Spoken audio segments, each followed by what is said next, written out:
Holy shit. Holy shit. Now let me tell you. Let me tell you exactly why they just completely changed my mind. That right there, and I'm pointing to my TV in case you can't see, that right there is why they're doing this match. They're going ahead with this match early. I still don't like the fact that they're going ahead with it early, but oh my god, it's genius. Cut his mic off. Cut Hunter's mic off. He gets handed a third mic. Go ahead, say it. Say it, Phil, say it. And just knocks him out. It's great. It's fantastic. I love it. Now, a few keynotes from Raw. One, I loved the 9/11 tribute. I really did. I loved the 9/11 tribute. I thought, and I really wanted Lillian to be on Raw tonight to sing the national anthem, because 10 years later, I think it would have been great. I wish that she could do it on SmackDown tomorrow night, but the fact remains the same. It's the same reason they didn't do it tonight, because tonight they were in Ottawa, Canada. Tomorrow night, they're in Toronto, Canada.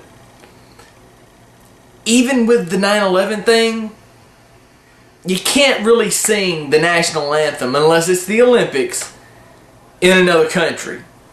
We can't go to Zimbabwe and sing the national anthem or play it unless it's a huge sporting event and it be okay. That's the way I feel about it. If there's any Canadians out there that's watching that wants to, try to go the other way with that, then that's fine. But that's the way I personally believe it. It's just like us singing the Canadian national anthem in like Dallas, Texas. That's just not gonna happen. But what I will say is, even though they were in Ottawa, Canada, and they showed that package, and I'm sure they showed it to the audience during the show as well. It's one of those, it touches the heart. It does. It's a great. It's kind of a great story, if you will. I still think they could have done better. They could have done more. They could have shown, some of the things that were said on that SmackDown, especially Vince's speech. Which still, if you haven't seen Vince's speech, go to YouTube. Hey, you're already here. Go search, little search boxes right over here. Go type it in, watch it over and over again, because it's phenomenal. It is absolutely the best promo that Vince McMahon has ever done in his entire life, and that's including firing the world and Donald Trump. Now, why was Vicky Guerrero in the ring? Why is Vicky Guerrero wrestling? That's fucking stupid. Why would you do that? Why? I mean, she bites just about every spot, and horrible. Anyway, alright. The United States title was, the match for Night of Champions this Sunday was announced. Although it wasn't a triple threat, it's a fatal four-way. They went ahead and threw John Morrison into the mix, which doesn't make a whole lot of sense. Ergo, he's probably going to win the United States title, because it makes absolutely no sense. And, from time to time, WWE and, TNA especially loves to do this. Just throw something into the mix that doesn't make any sense, that doesn't tie anything together, and it come out totally opposite of what you're going to think. So, with that being said, I got to think about that. I got to think about what's going on, and I got to think about who could possibly win that match. I mean, they all have a right, except for John Morrison, but because they threw him in, now he has a gripe too. Or he has a right to first, you to say that he's going to win. The Miz and R-Truth. Awesome, awesome, awesome. I love it.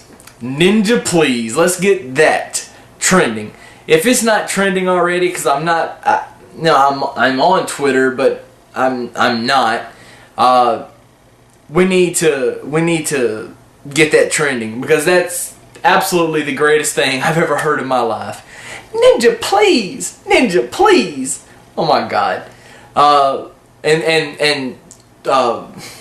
Truth saying that they gonna get got, and or Miz saying they gonna get got, and Truth going, that's awesome.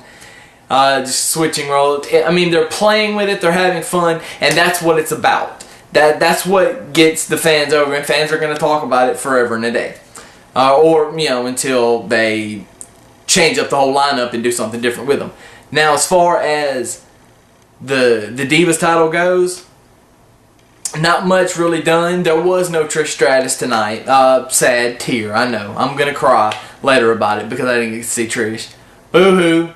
Boo, cry, tears. Anyway, I don't know what they're gonna do on SmackDown at the tapings tomorrow night in Toronto.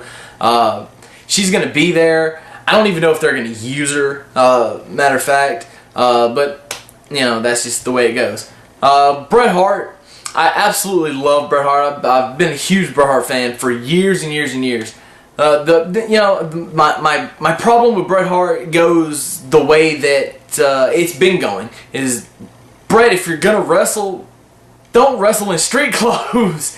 I mean, we rag John Cena on it forever and a day. Actually get some kind of gear. You can buy something that doesn't look horrible.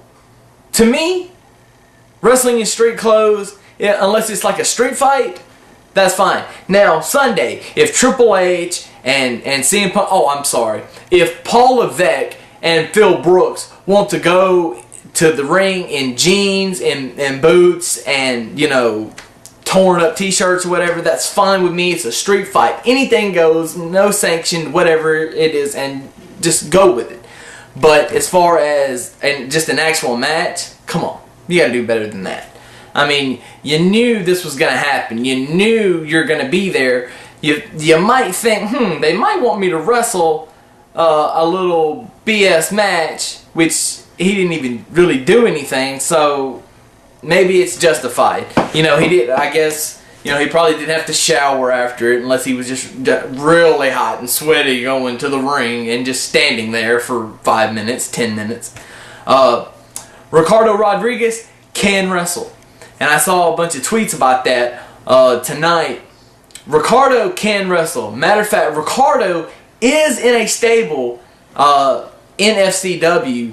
I don't know what the stable's called. I don't know who all is in it, but I do know he is part of the stable. He does wrestle at FCW, or has wrestled at FCW. That's why if you paid attention, you can tell that he's not been wrestling too long, because when he was bumping every time, he would you know, go back and you know, slap the mat or hit the mat, you know, because when you bump, it's better, your whole body, that's your whole entire back and your arms, the wingspan of your arms. When you bump and you slap it with your arms, it slap the mat with your arms, it takes the pressure, I guess you would say, or the impact, off of your back a little bit, and it enables you to not be sore as much. And many people will tell you that. Now, let's get to the Jerry Lawler thing. What is going on? Michael McGillicuddy, David Otunga versus Jerry Lawler. Lawler last week apparently had Zack Ryder, and I missed it because of the world crashing down upon me, and I didn't get to see it. So that's just one of those things that happened. Now, as far as where they're going with this, I have no clue. Maybe they're going to break the McGillicuddy and Otunga up. I personally love David Otunga and Michael McGillicuddy as a tag team, because of a lot of the tag team moves they were doing reminds me of a lot of different tag teams. When they put somebody in the corner and they just beat on them and beat up, that reminds me of Demolition, one of my favorite tag teams of all time. And a little bit of Road Warriors in with that as well. So I absolutely love it. Now, back to what everybody's going to be talking about.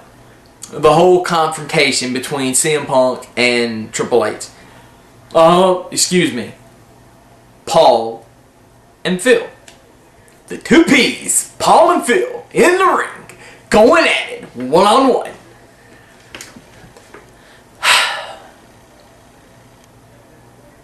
It's good TV. It is. That was great TV. If that doesn't get like a 4.2 or a 4.6 on the overrun tonight, there's something wrong. Something wrong, because they promoted it, and that's all the previews on. If you watched anything on USA for the past week, the preview for Raw was, is this going to be the last Raw that Triple H is the COO of the WWE? And I even said that in my preview video, because that was the story of Raw, and it really is. CM Punk has consistently become the story of Raw. Now, my gripe is, and I know the show and everything, and it's going back and forth because they're pushing the envelope with it being real and whatever.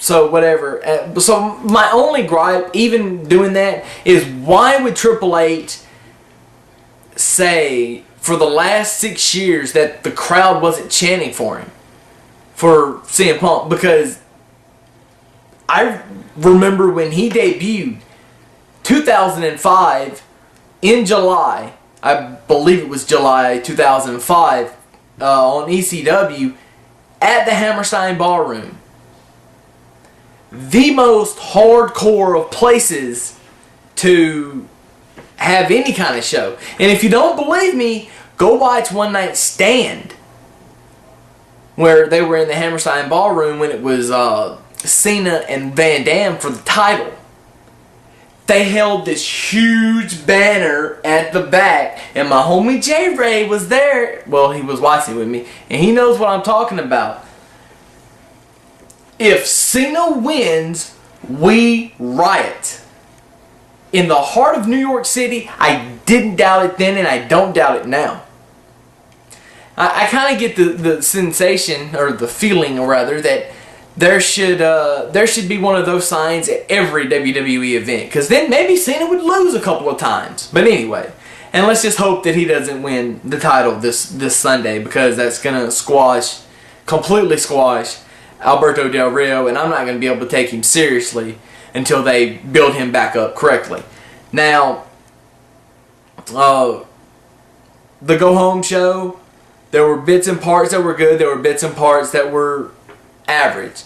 This show, I give a 7 out of 10 only because of the encounter between Cena and Del Rio, and then the stuff with Dolph and Vicky and Swagger just adds to what they're doing, and as well as CM Punk and Triple H at the end. The show was a solid 7 off of just that, in my eyes.